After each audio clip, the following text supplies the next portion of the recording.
ओम शांति।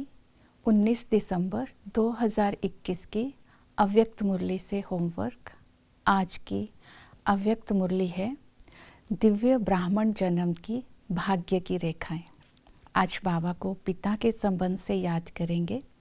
रूहानी बाप हमें नॉलेजफुल के साथ पावरफुल बनाकर श्रेष्ठ भाग्य हमें वर्षे में देने के लिए आए हैं, अर्थात हमें दिल तख्त नशीन और राज्य अधिकारी बनाने आए हैं।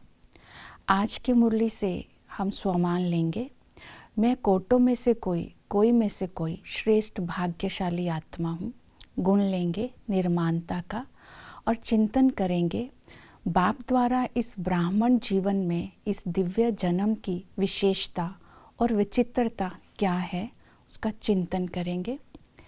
आज इस श्रेष्ठ भाग्य की रेखा को अखंड रखने के लिए अटेंशन देंगे इन बातों के ऊपर जो बाबा ने मुरली में बताई है। जिन बच्चों ने बाप को पहचाना है उनके मस्तक पर श्रेष्ठ भाग्य की रेखा चमक रही है।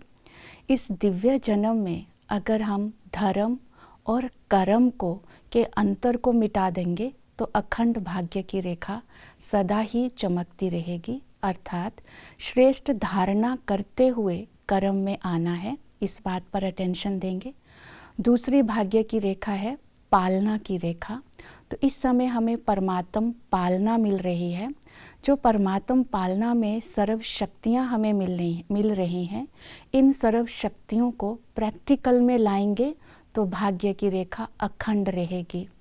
तीसरा, परमात्म पढ़ाई की पालना मिल रही है। इसके लिए हम स्मृति में रखेंगे हम ही फरिश्ता सो देवता बनने वाले हैं और इस नशे में रहेंगे।